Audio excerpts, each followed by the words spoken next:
Tujuan pembelajaran dalam materi ini yaitu mampu menjelaskan paradigma fakta sosial, mampu menjelaskan paradigma definisi sosial, dan mampu menjelaskan paradigma perilaku sosial. Video ini akan menjelaskan mengenai sosiologi sebagai ilmu berparadigma ganda yang terdiri dari penjelasan paradigma dan ahli dalam sosiologi, paradigma fakta sosial, paradigma definisi sosial, dan paradigma perilaku sosial. Paradigma merupakan suatu pandangan yang mendasar tentang apa yang menjadi subjek atau objek pokok dalam suatu cabang ilmu. Seperti yang kalian ketahui bahwa Auguste Comte sebagai peletak dasar sosiologi dan berkembang melalui kontribusi banyak tokoh penting. Tokoh-tokoh tersebut seperti Émile Durkheim, Auguste Comte, Karl Marx, Max Weber, Thomas Kuhn, Robert Friedrich, dan B.F. Skinner. Istilah paradigma pertama kali dipopulerkan oleh Thomas Kuhn dalam karyanya The Structure of Scientific Revolution pada tahun 1962. Namun, Thomas tidak merumuskan dengan jelas tentang apa yang dimaksud dengan paradigma. Orang pertama yang mencoba merumuskan paradigma yaitu Robert Friedrich. Menurut Robert, paradigma merupakan sekumpulan tata nilai yang membentuk pola pikir seseorang sebagai sebuah titik tolak pandangannya dan membentuk suatu citra subjektif seseorang terhadap realita, sehingga bisa menentukan cara menangani realita tersebut.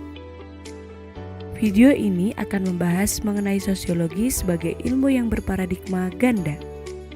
Terdapat 3 paradigma yang mendasari ilmu sosiologi, yaitu paradigma fakta sosial, paradigma definisi sosial, dan paradigma perilaku sosial. Untuk lebih lengkapnya, simak terus ya. Apakah kalian tahu tokoh yang mencetuskan paradigma fakta sosial? Tokoh yang mencetuskan paradigma fakta sosial adalah Émile Durkheim. Paradigma fakta sosial diambil dari kedua karya Durkheim, yaitu The Rules of Sociological Method pada tahun 1895 dan Suicide pada tahun 1897.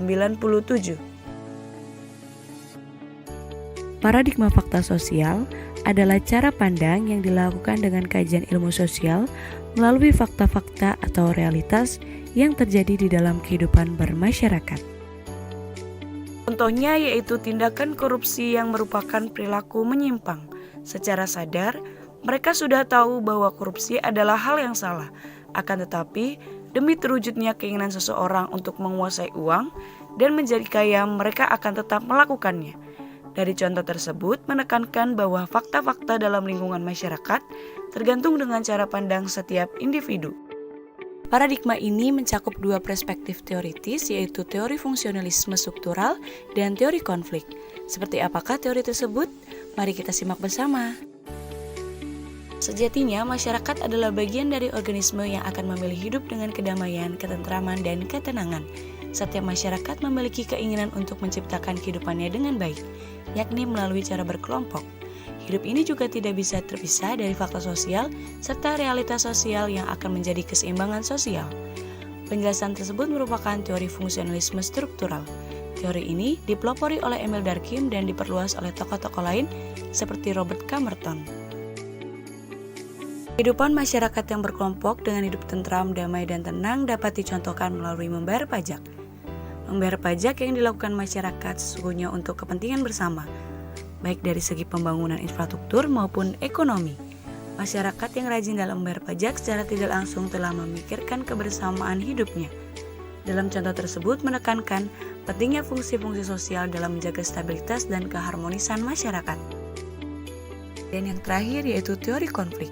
Tokoh utama dalam pengembangan teori ini yaitu Karl Marx dan diperkenalkan oleh Dahrendorf.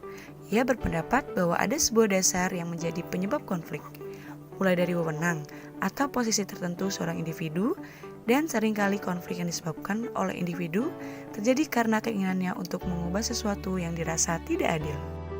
Salah satu contoh tergambar bahwa kekuasaan dan jabatan dianggap sebagai sumber konflik karena setiap individu memiliki keinginan untuk mempertahankan atau memperoleh posisi yang lebih tinggi.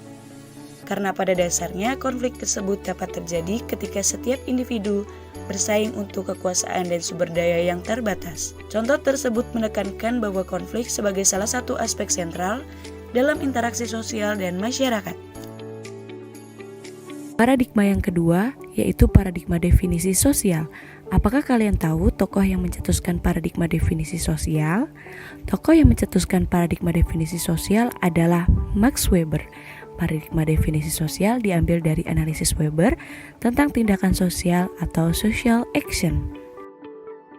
Paradigma definisi sosial adalah uraian terkait dengan manusia sebagai individu dan kelompok yang aktif di lingkungan sosialnya. Paradigma definisi sosial menekankan pentingnya memahami makna yang melekat dalam tindakan sosial individu berdasarkan perspektif subjektif mereka. Individual atau kelompok yang aktif di lingkungan sosial, contohnya, yaitu dalam aksi memberikan kritik atas kebijakan pemerintah. Kritik yang diberikan pada umumnya ditujukan pejabat pemerintah melakukan perbuatan terlarang seperti nepotisme dan korupsi. Paradigma definisi sosial memiliki 3 teori, yaitu teori aksi, teori interaksionalisme simbolik, dan teori fenomenologi. Max Weber berpendapat bahwa individu melakukan suatu tindakan berdasarkan atas pengalaman persepsi, pemahaman, dan penafsiran atas suatu objek situasi tertentu dalam teori aksi. Tindakan individu ini bertujuan untuk mencapai tujuan atas sasaran yang paling tepat, dan untuk mencapai tujuan itu ia membutuhkan alat-alat. Dan yang utama bukan tindakan individunya, melainkan norma-norma dan nilai-nilai sosial yang menuntun dan mengatur perilaku. Contoh dalam teori ini yaitu adanya anggota legislatif yang ingin menjalankan pekerjaannya di tingkat pusat atau daerah, maka sudah dipastikan untuk mencapai yang diinginkannya, ia memiliki alat-alatnya. Di antaranya adalah partai politik ataupun organisasi masyarakat. Penekanan pada contoh teori ini bahwa tindakan individu tidak hanya dipahami dalam konteks tujuan pribadi, tetapi juga dalam hubungannya dengan norma-norma, nilai-nilai, dan struktur sosial yang mempengaruhi serta membentuk tindakan sosial.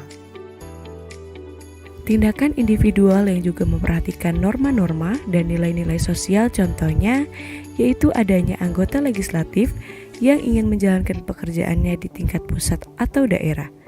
Maka sudah dipastikan untuk mencapai yang diinginkannya, ia memiliki alat-alatnya, di antaranya adalah partai politik ataupun organisasi masyarakat. Simbol-simbol yang dimaksud contohnya yaitu ketika melihat rambu lalu lintas larangan parkir dengan tanda huruf P yang dicoret. Tanda ini merupakan simbol dan telah disepakati dengan bersifat universal karena di berbagai negara memakai simbol yang sama. Dari contoh ini terlihat penekanan bahwa makna simbolik tidak tetap, tetapi dibentuk melalui interaksi sosial dan proses interpretasi. Teori yang terakhir yaitu teori fenomenologi. Teori fenomenologi diartikan sebagai studi tentang pengalaman hidup seseorang atau metode untuk mempelajari bagaimana individu secara subjektif merasakan pengalaman dan memberikan makna dari fenomena tersebut. Contohnya yaitu kentungan. Tentu saja kalian semua tahu apa itu kentungan dan apa fungsinya. Dahulu dan sekarang masih ada beberapa desa yang menggunakan kentungan sebagai alat komunikasi kepada masyarakat pada desa tersebut. Kentungan dibunyikan dengan jenis bunyi yang sesuai dengan kejadian yang sedang berlangsung. Misalnya ada maling atau bencana alam, kentungan akan dibunyikan sebanyak 5 kali dan berbagai kegiatan lainnya. Penekanan pada contoh tersebut yaitu pengalaman yang seseorang dapatkan secara langsung dapat memberinya makna berdasarkan pandangannya. Paradigma yang terakhir yaitu paradigma perilaku sosial. Paradigma ini berawal dari B.F. Skinner yang mencoba menerjemahkan prinsip psikologi aliran behaviorisme ke dalam sosiologi dan melalui karyanya yaitu Beyond Freedom and Dignity.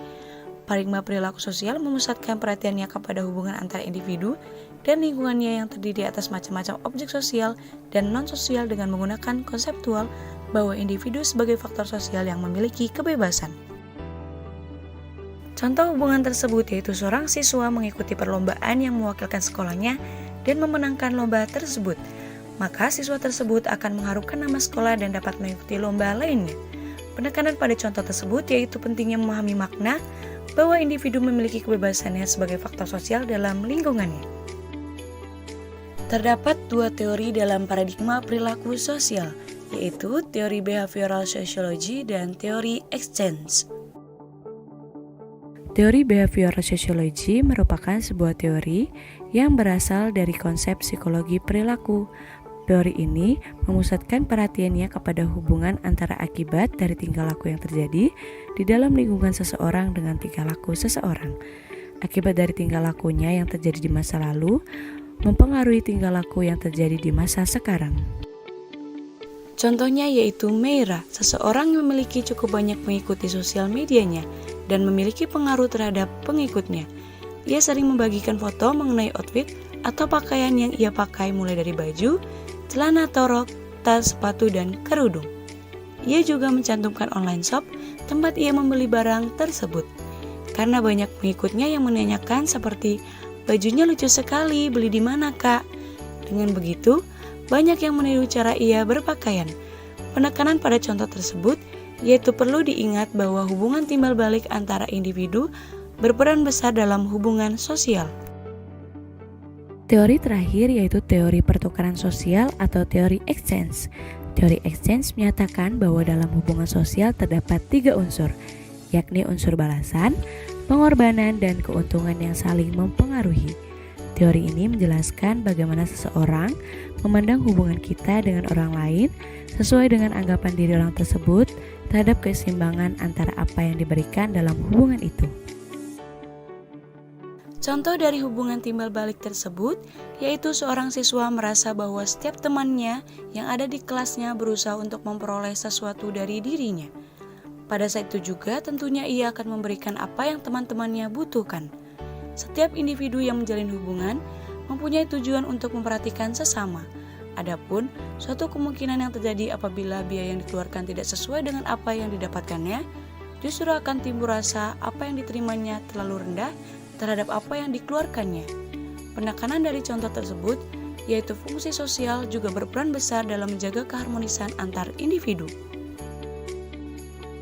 Dari penjelasan materi pada video ini, maka dapat disimpulkan bahwa sosiologi adalah ilmu pengetahuan berparadigma ganda, karena antara paradigma yang satu dengan yang lain terdapat perbedaan, bahkan pertentangan pandangan tentang disiplin sosiologi, dan tentang batas-batas bidang paradigma itu masing-masing.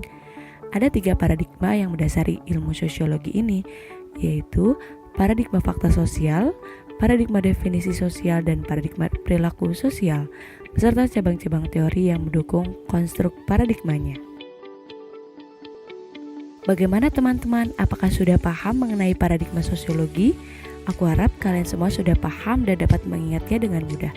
Pembahasan mengenai paradigma sosiologi cukup sampai di sini. Tunggu dulu. Untuk mengukur pemahaman kamu, aku punya tantangan yang harus kamu kerjakan nih. Silakan kalian scan QR code ini atau klik link di description box ya. Selamat mengerjakan dan sampai jumpa.